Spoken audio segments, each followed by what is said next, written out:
بسم الله. السلام عليكم ورحمة الله وبركاته.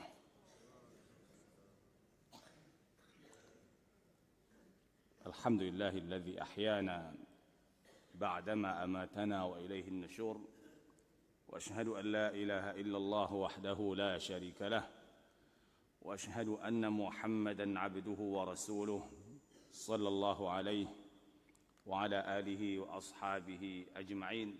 أما بعد، فأوصيكم ونفسي بتقوى الله. اتقوا الله حق تقاته ولا تموتن إلا وأنتم مسلمون. اللهم بك أصبحنا وبك أمسينا وبك نحيا وبك نموت وإليك النشور. اللهم بك أصبحنا وبك أمسينا وبك نحيا وبك نموت وإليك النشور. اللهم بك أصبحنا وبك أمسينا وبك نحيا وبك نموت وإليك النشور. معاشر المسلمين والمسلمات جماعة السبوه، طلابنا الأحباب، ra'ani wa ra'akumullah.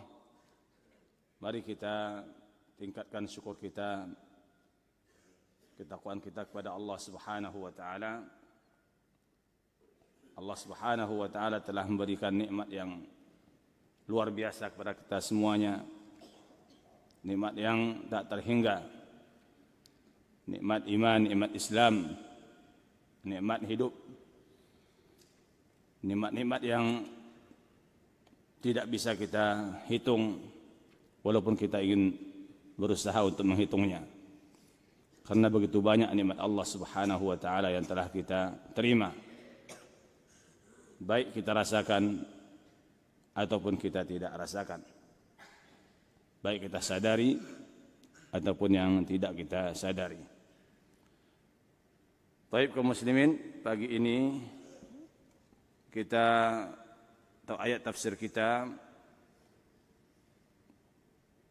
ayat 102 dan 103 surat Ali Imran. 102 dan 3 atau 103 surat Ali Imran. A'udzu billahi minasy syaithanir rajim. Ya ayyuhalladzina amanu اتقوا الله حق تقاته ولا تموتن إلا وأنتم مسلمون واعتصموا بحبل الله جميعا ولا تفرقوا واذكروا نعمة الله عليكم إذ كنتم أعداء فألف بين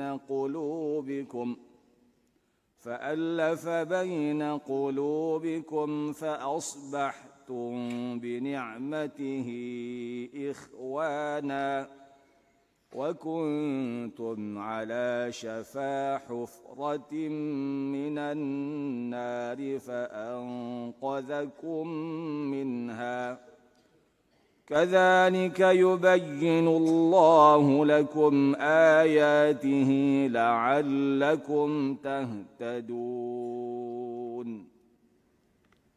Nah, inilah kaum muslimin, sejenak kita akan lihat tafsir singkatnya. Mudah-mudahan bisa memberikan manfaat kepada kita semua dalam mentadabburi ayat Allah Subhanahu wa taala. Bismillahirrahmanirrahim. Ya ayyuhalladzina amanu, wahai orang yang beriman, yang beriman dengan iman yang sebenarnya, baik itu laki-laki ataupun perempuan. Ittaqullaha haqqa tuqatih. Bertakwalah kalian kepada Allah. Takutlah kalian kepada Allah. Buatlah antara kalian dengan Allah itu wiqayah, penjaga kalian dari api neraka Allah Subhanahu wa taala. Dengan cara kalian mentaati apa yang diperintahkan dan meninggalkan apa yang dilarang. Dengan kalian menjadikan dua hal ini sebagai penjaga kalian antara kalian dengan Allah, maka berarti kalian telah menjadi orang yang bertakwa sebenarnya. Kalian kerjakan yang Allah perintahkan dan kalian tinggalkan yang Allah larang dari perkara wajib atau yang haram dan yang haram. Adapun perintah yang sunat atau larangan yang tidak haram, ini adalah hal penyempurna dari ketaatan terhadap kedua ini yang sebelumnya, yaitu kepada perintah kita kerjakan, kepada larangan kita tinggalkan.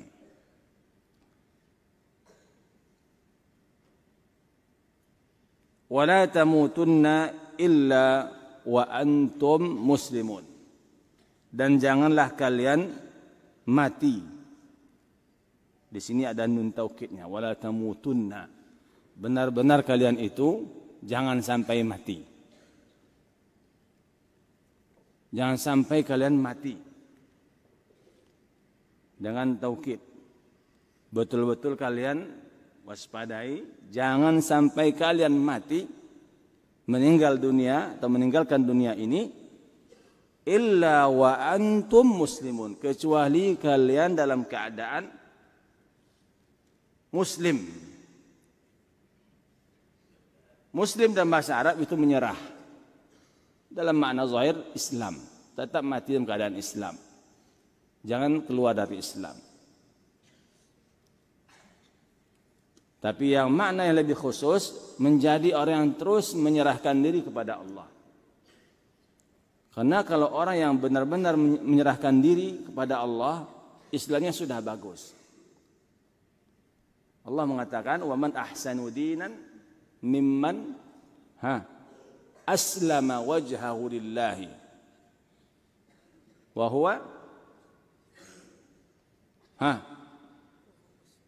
huwa muhsin."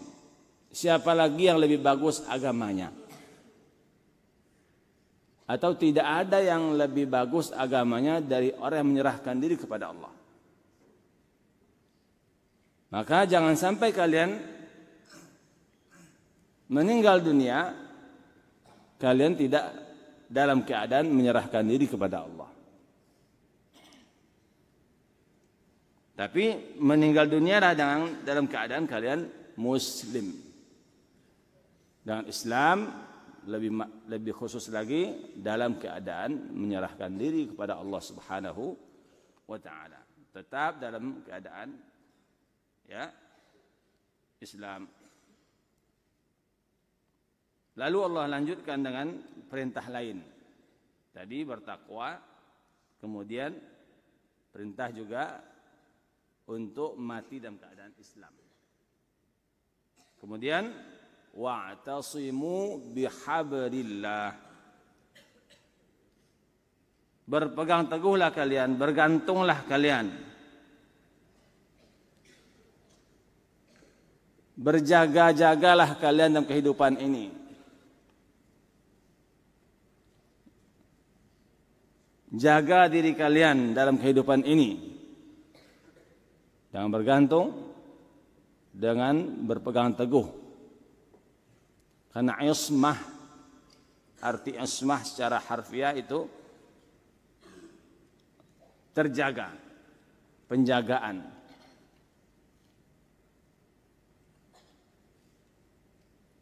Terlepas, terbebas dari hal yang menuntut kita. Makanya i'tisam itu berpegang teguh, berpegang kokoh, bergantung sekuat-kuatnya.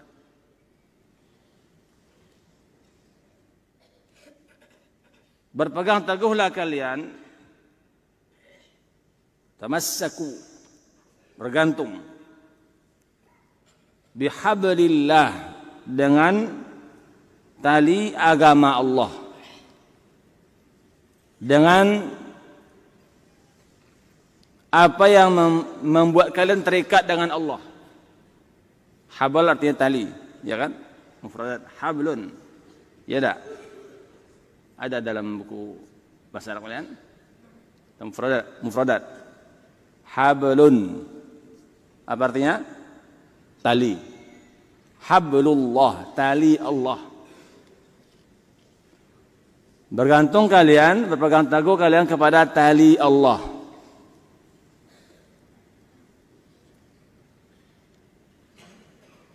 Tali Allah yaitu kitab Allah, ya. Petunjuk Allah dan petunjuk nabinya.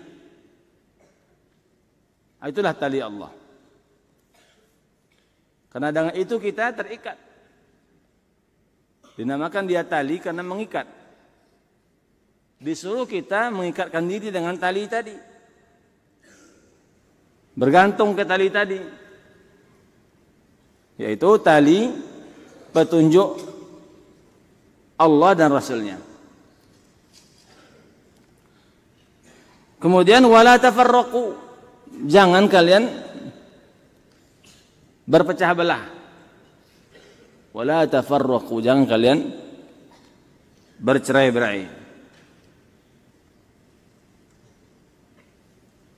Kemudian Allah Subhanahu wa taala ingatkan kita semua, tentunya lebih khusus mereka-mereka yang hidup di zaman Quran turun, sahabat.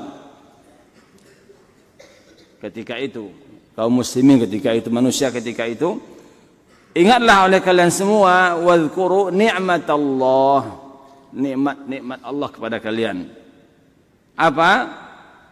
Nikmatullahi alaikum idh kuntum a'daan, ketika kalian sebelum datang hidayah Allah, yaitu diutus Rasulullah sallallahu alaihi wasallam, qabilatul Arab, kalian itu bermusuh-musuhan, membunuh kabilah tertentu kepada kabilah lain, negeri tertentu negeri lainnya. Ini bisa kita baca di sejarah, ya. Bunuh-membunuh itu sudah biasa di Arab sebelum datangnya, atau di zaman jahiliyah sebelum diutus Rasulullah SAW. Allah satukan kalian, ya. Ingat nikmat Allah kepada kalian ketika kalian berselisih atau, ya, bermusuhan. Fa'allafa baina qulubikum, Allah susun hati kalian. Allah satukan hati kalian, ya. Allah satukan antara hati-hati kalian, hati yang berselisih tadi, yang bermusuh-musuhan tadi, Allah jadikan hatinya damai, ya, bersatu. Kemudian fa asbahtum bi ni'matihi ikhwana, akhirnya kalian jadilah bersaudara dengan nikmat tadi. Nikmat apa? Nikmat hidayah, nikmat Islam. Kenapa yang menyatukan? Kaum mukminin atau manusia ketika Rasulullah diutus adalah hidayah. Kemudian Allah mengingatkan kita semuanya, ingat pula oleh kalian, di samping atau dulu kalian berselisih, wa kuntum ala syafa hufratin minan nar, kalian itu dulunya di pinggir jurang api neraka, di tepi jurang, sudah di pinggirnya lubang neraka, hufrah. Fa anqadhakum minha, Allah selamatkan kalian dari terjatuh ke dalam api neraka. Kadzalika yubayyinullahu lakum ayatih, demikianlah Allah Subhanahu wa taala, menjelaskan, yubayyinullahu lakum ayati, untuk kalian ayat-ayatnya, la'allakum tahtadun. Sebagaimana Allah Subhanahu wa taala, ya, menjadikan kalian bersatu, menjadikan kalian, ya, berdamai, menyelamatkan kalian dari api neraka, maka begitu pula Allah akan menerangkan kepada kalian ayat-ayatnya, hukum-hukumnya, la'allakum tahtadun, agar kalian semua menjadi orang yang mendapatkan petunjuk, biar tidak nyasar lagi, biar tidak sesat lagi setelah mendapat nikmat hidayah. Kaum muslimin, inilah gambaran umum arti dari ayat yang kita bacakan tadi. Baik, kita tambahkan sedikit dengan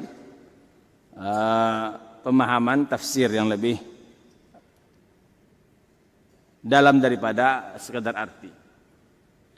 Bukan tafsir yang panjang ya, bukan yang luas. Ini tafsir singkat. Baik, kita rujuk atau kembali kepada ayat yang pertama. Ayat yang pertama, kaum muslimin, Allah memanggil orang yang beriman. Panggilan iman, ya ayyuhalladzina amanu. Kita sudah sampaikan, sudah ketahui bersama, Anda sekalian kaum muslimin, bahwa panggilan iman ini adalah panggilan yang tinggi yang Allah sampaikan kepada hambanya. Karena panggilan Allah kan ada ya ayuhan nas, ya ayuhal insan, wahai manusia, ya ayuhan nabi, ya ayuhal rasul, ya ayuhalladzina amanu, wahai orang yang beriman. Ittaqullah, bertakwalah kalian kepada Allah. Ini menunjukkan bahwa orang yang beriman itu imannya bertingkat-tingkat, takwanya bertingkat-tingkat. Ini pelajaran pertama kaum muslimin. Setiap orang yang beriman itu beda keimanannya. Secara umum dinamakan dia mukmin, tetapi secara khusus iman mereka berbeda-beda, tergantung ilmu dan ketaatan mereka masing-masing. Seberapa ilmunya, seberapa taatnya, seberapa dia menjalankan ilmunya, sejauh itu pula imannya, ketakwaannya kepada Allah Subhanahu wa ta'ala. Ittaqullah menunjukkan orang yang beriman ini harus dia selalu meningkatkan ketakwaannya, keimanannya. Karena iman itu akan menurun, ya, dia naik turun, harus selalu diingatkan, selalu ditambah, ditingkatkan, dipupuk dan lain sebagainya. Sehingga dia menjadi iman atau takwa yang maksimal. Apa takwa maksimal kaum muslimin? Haqqa tuqatih, takwa yang sebenarnya. Kita sudah ketahui dari ayat Al-Baqarah, takwa yang sebenarnya diantara maknanya jalankan semua syariat. Udkhulu fis silmi kafah. Nah, ini sudah terdahulu. Masuk ke dalam agama Islam secara totalitas, menyeluruh, sempurna. Jangan dipilih-pilih. Nah, ini haqqa tuqatih. Hampir sama maksudnya, beda bahasa. Jadilah kalian orang yang bertakwa sebenarnya. Wala tamutunna illa wa antum muslimun. Nah, ini kaum muslimin. Jangan kalian mati kecuali kalian dalam keadaan Islam. Bagaimana caranya? Ini yang mulai khusyuk. Bagaimana caranya kita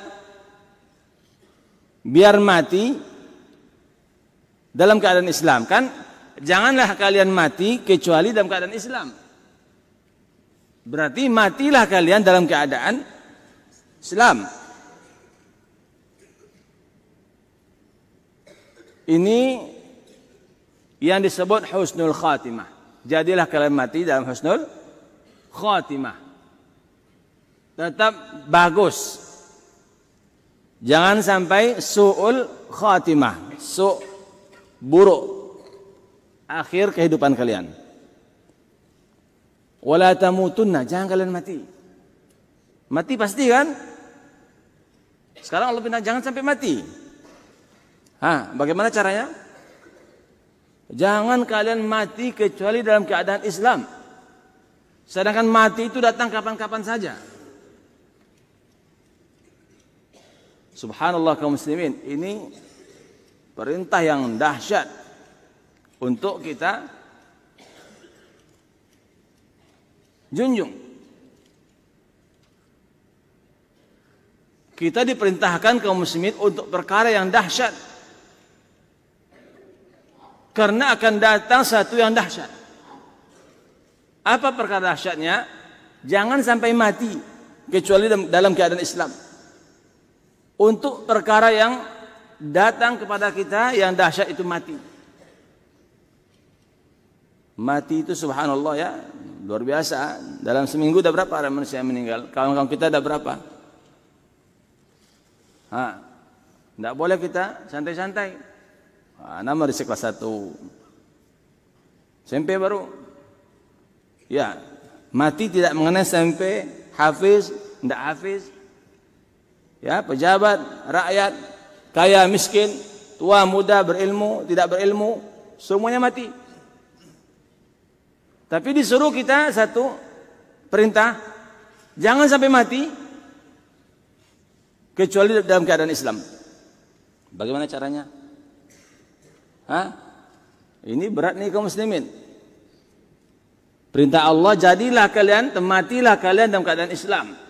Jangan sampai kalian mati di luar itu. Ini yang harus kita ambil hikmah dari ayat ini yang kita pelajari pagi ini dan yang mungkin sudah didengar sebelumnya dari ustaz-ustaz lain. Maksudnya kaum muslimin, pertahankan keislaman kalian itu atau istiqamalah kalian di atas agama Islam. Jadi ayat jangan kalian mati ini kaum muslimin, makna yang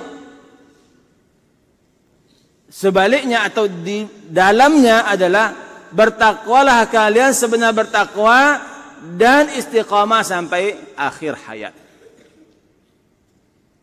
Itu kaum muslimin, istiqamah. Karena ini intisarinya.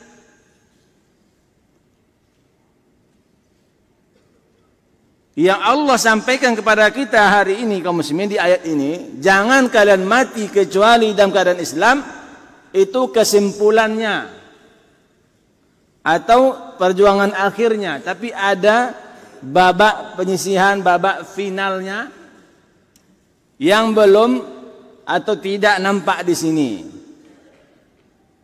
Tapi sudah dimulai di awal. Ittaqullah, ini awalnya, startnya.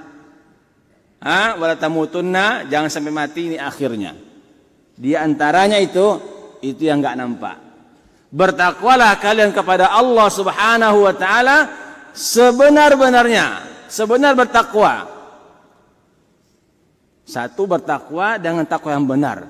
Yang kedua, pertahankan takwa itu sampai akhir hayat.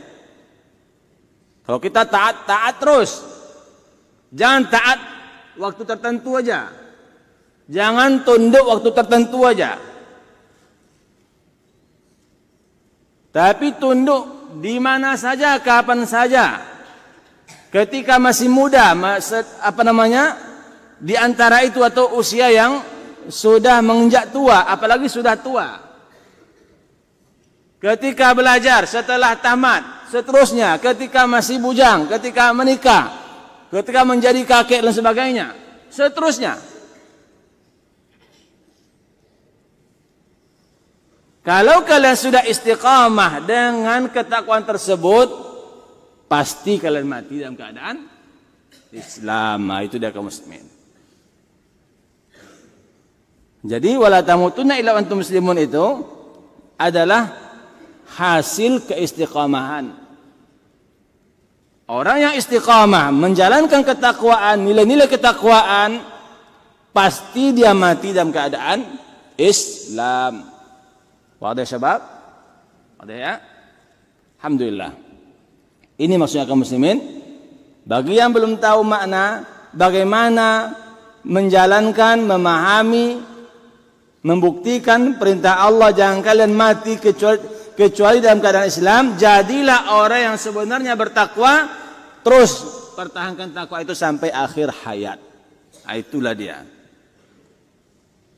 Karena tidak mungkin kita mati dalam keadaan Islam kecuali dengan istiqamah, kecuali dengan terus menjalankan prinsip-prinsip Islam itu di dalam kehidupan kita sehari-hari, dimanapun kita berada, kapanpun ya waktu kita jalani. Wadih? Baik. Wa'tasimu bihablillahi jami'an wa la tafarraqu. Setelah Allah memerintahkan kita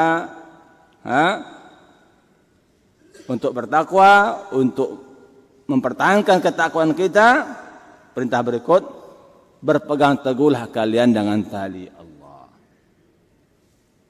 I'tisam bihablillah.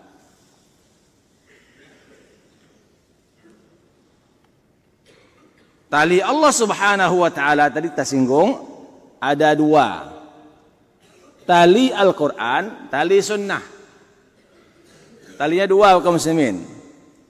Peganglah tali Allah dengan memegang Al-Quran dan juga berpegang sunnah Nabi SAW. Kesimpulannya hidayah Allah, petunjuk Allah. Petunjuk Allah itu ada di dalam Al-Quran, ada di dalam sunnah Nabi SAW, dalam perkataan Nabi SAW.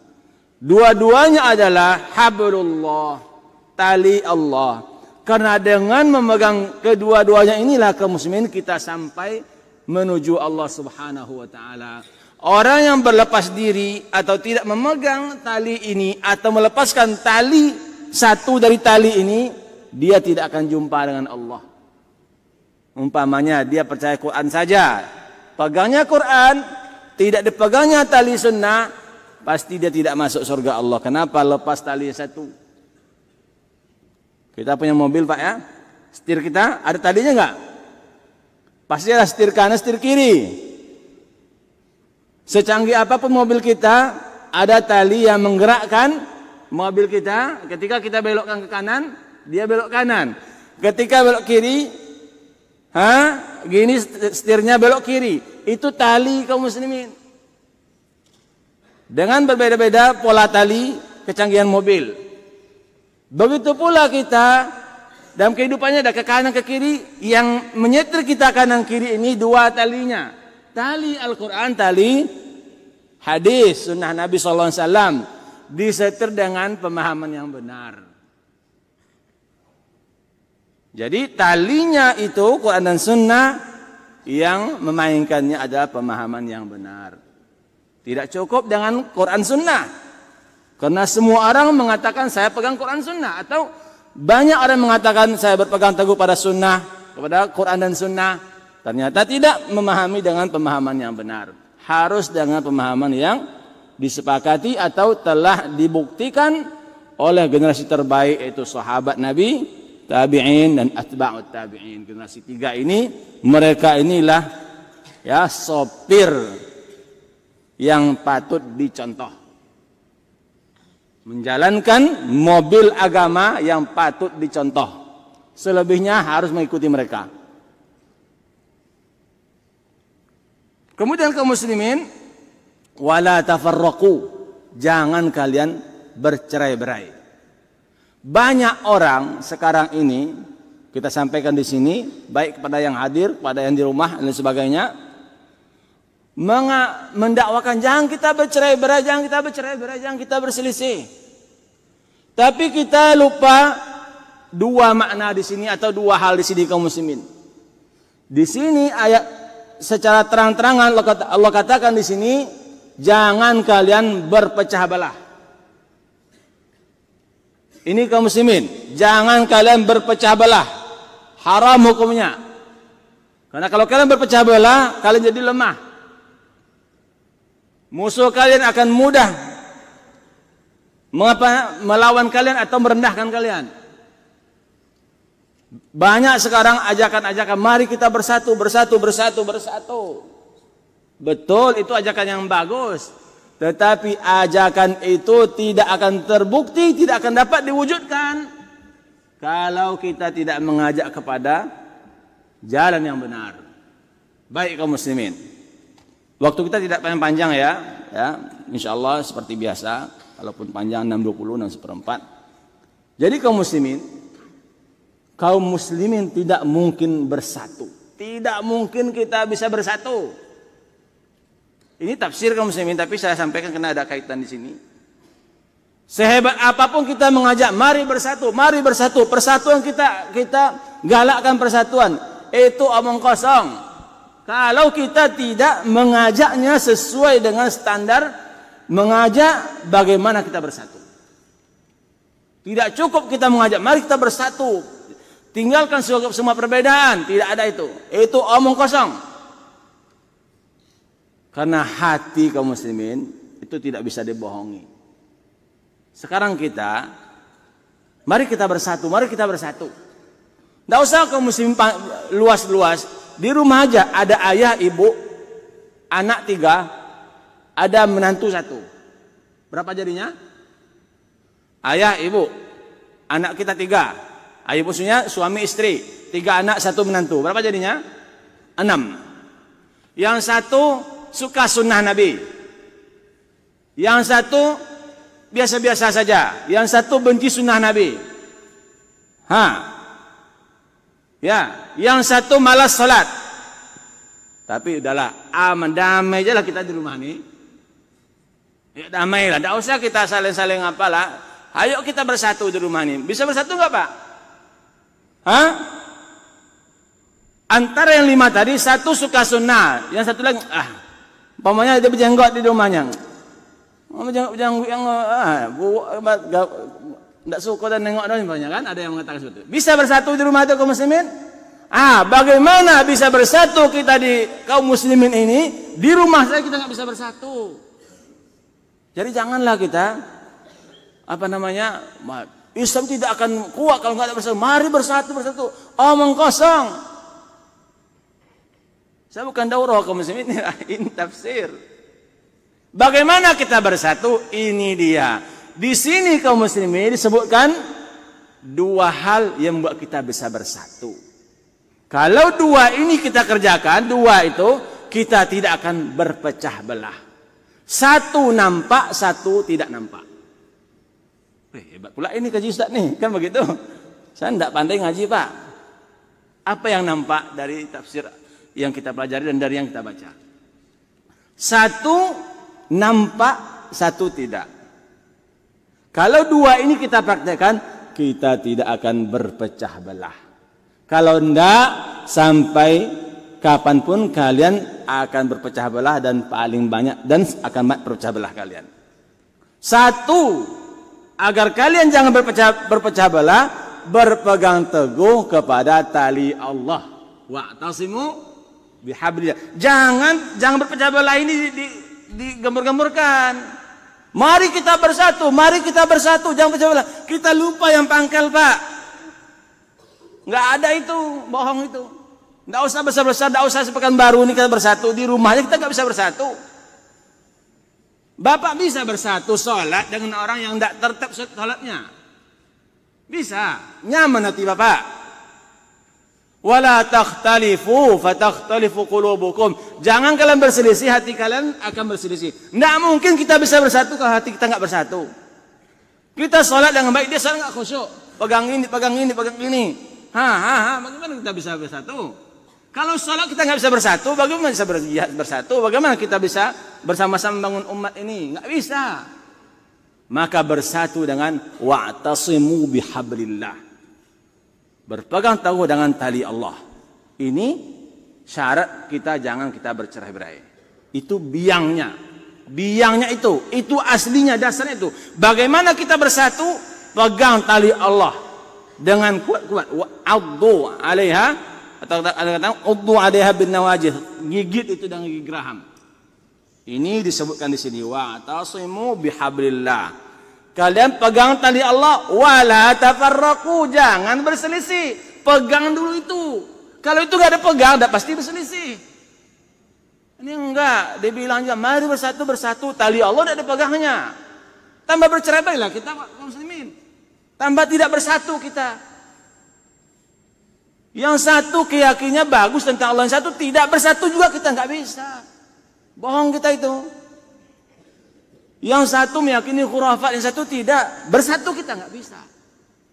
Saya rasa ini cukup ya dengan kita memahami. Mari kita tegakkan dulu kitab dan sunnah, maka kita tidak akan bercerai-berai. Ini yang zahirnya nampak. Wa tasimu bihablillah. Berpegang teguhlah kalian dengan tali Allah. Ini syarat kita supaya kita jangan bercerai-berai. Satu lagi yang tidak nampak. Satu tidak nampak. Kalau dua-dua ini kita terapkan, insya Allah kita tidak akan bercerai-berai. Berselisih, ya. Allah tidak melarang kita berselisih. Jangan kalian berselisih. Artinya tidak mungkin itu tidak berselisih. Sahabat aja berselisih. Tapi tidak bercerai-berai. Tidak kalian berbantah-bantah. Apa yang kedua kaum muslimin? Yang kedua adalah yang tidak nampak. Wala tafarraqu, jangan kalian bercerai-berai. Kata ulama, jangan kalian juga membuat perkara-perkara yang membuat kalian bercerai-berai. Berarti hindari sebab-sebabnya juga. Jangan cerai-berai yang kalian kaji, sebab-sebabnya juga. Jangan kalian berselisih dan jangan kalian membuat hal-hal yang membuat kalian berselisih. Ah, itu dia. Kalau dua ini kalian sudah buktikan, kalian jadikan dalam prinsip agama, insya Allah kalian tidak akan bercerai-berai. Kalian berpegang teguh dengan tali Allah, kemudian jangan kalian buat sesuatu yang buat kalian bercerai-berai. Contoh, kita puasa. Ada orang 3 hari sebelum puasa ada puasa dia. Berarti kan dia membuat cerai-berai. Bagaimana kita bersatu? Dia sudah merusak persatuan. Ah, begitu. Jangan kalian buat-buat. Kalau kalian sudah mulai gitu, segera balik. Kalau ada nasihati, balik. Maksudnya kaum muslimin, sekuat apapun kita berpegang teguh dengan tali Allah, ada masanya pegang teguh kita lemah. Ada terlepas. Ketika lepas, balik lagi. Nah, jangan tambah lepas. Ini namanya yang disebutkan tidak nampak tadi. Jangan kalian membuat sesuatu yang membuat kalian bercerai-berai. Kalau kalian sudah seperti ini, maka kalian insya Allah akan menjadi umat yang kuat, akan bersatulah kalian. Saya rasa ini yang paling penting di sini Bapak Ibu. Ya, ada pun berikutnya, ini nikmat Allah. Allah ingatkan kita dengan nikmatnya yang besar, yang banyak, bahwa dulu kalian ya bermusuh-musuhan. Mungkin sekarang tidak kan? Kita tidak nampak kaum muslimin bermusuhan. Dulunya bermusuhan. Mereka sebelum datang Islam kalian bersatu. Kemudian kalian dulunya di jurang api neraka. Ya, jangan tercampak pula ke api neraka kalau kita bercerai-berai. Jangan sampai kita tidak menjaga apa yang telah terjaga sebelumnya itu bersatu. Perpecahan membuat kita masuk neraka. Rasulullah SAW menyebutkan semua kelompok masuk neraka kecuali satu. Kalau kita bercerai-berai masuknya kelompok yang masuk neraka, berarti kita tidak mensyukuri nikmat Allah yang telah diberikan kepada kita bahwa kita diselamatkan dari api neraka. Fa'anqadzakum minha, maka kalian diselamatkan dari hal tersebut. Bagaimana kalian bisa selamat? Dengan hidayah Allah. Allah utus nabi kalian. Kemudian apa maksud dari kalian dulu di jurang api neraka? 6:04 udah? Jam berapa? 6:04. Ada habis waktunya. Ini cukup ya. Satu pertanyaan. Bagaimana? Apa maksudnya kalian dulunya di jurang api neraka? Apa maksudnya? Kalian dulu jurang api neraka, Allah selamatkan kalian. Mana api neraka? Tidak pernah kita lihat. Siapa yang tahu? Pak? Baik, Masya Allah. Ahsantum ya. Mudah-mudahan yang lain juga masih ingat. Kalian dulunya dalam keadaan kafir. Sebelum datang Islam, Nabi Rasulullah SAW diutus, kalau tidak tahu Allah, tidak tahu Rasulullah, tidak tahu bagaimana beramal, bagaimana iman, Islam, tidak tahu kan? Kalau kalian sempat mati, nah itu dia. Mati dalam keadaan itu, maka kalian masuk neraka. Karena kondisi kalian itu sudah di jurang api neraka, tinggal mati. Mati kalian dah neraka, selesai api neraka. Maka di jurang namanya. Fa'anqadhakum, Allah selamatkan kalian dengan diutus Rasul, kalian ikuti. Ini juga pemahaman buat kita agar kita jangan masuk ke jurang neraka itu. Ini juga ajakan mari ikut hidayah. Ikut hidayah Allah, petunjuk Allah Subhanahu wa taala. Demikianlah Allah menunjukkan, menerangkan kepada ayat-ayatnya. Demikian dari panjang-panjang tadi kan, berpegang teguh, kalian dulunya bermusuhan, kemudian kalian di jurang neraka. Tidak juga kalian sadar, tidak juga kalian mau mengambil pelajaran. Nah, demikianlah Allah mengajak kalian menerangkan ayatnya kepada kalian semuanya. Ini kaum muslimin bisa kita sampaikan pada pagi ini. Mudah-mudahan bermanfaat, terutama kepada kami yang menyampaikan. Semoga Allah Subhanahu wa taala menjadikan kita orang yang benar bertakwa, orang-orang yang berpegang teguh selalu dengan tali Allah Subhanahu wa taala dan tidak berselisih. Tidak bercerai-berai Kemudian agar Allah matikan kita dalam keadaan Islam, dalam keadaan menyerahkan diri kepada Allah Subhanahu wa taala.